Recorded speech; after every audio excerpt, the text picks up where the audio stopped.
Let's welcome in Maryland Congressman, Chairman of the House Freedom Caucus, Andy Harris. Good morning to you, Mr. Chairman. So, you've made it clear to us many times before that Republicans will not support a clean extension of the Obamacare COVID-era tax credits. We need free market solutions. Democrats just don't seem to be on board with that at all. So where do we stand right now?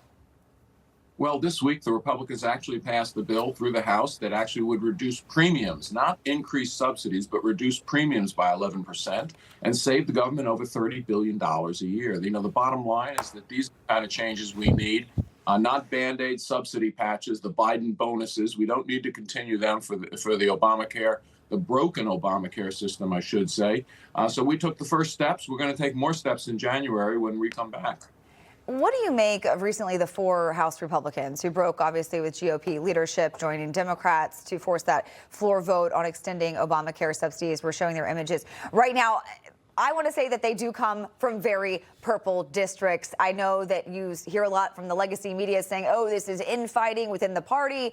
I think this is just about getting reelected. They understand who their constituents are. What do you think?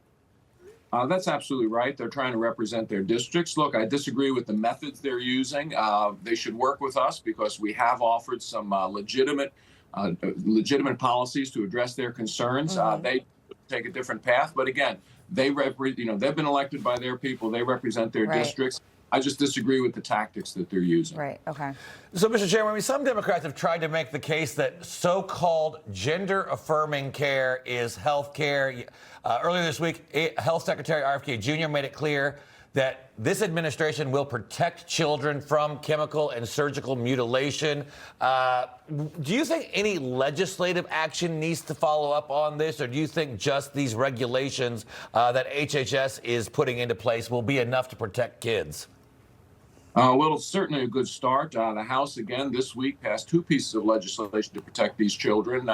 One of them is saying that, look, federal funds in the Medicaid program can't be used for what we call gender-rejecting treatment, certainly not gender-affirming. We know what these children's genders are. This is the genders they had at birth. But again, we took steps in the House. The administration took steps. We have to stop the mutilation of these children. All right. Thank you so much, Mr. Chairman. Andy Harris, great to have you with us this morning. Merry Christmas to you and your family as well. Merry Christmas. Information. Truth is freedom.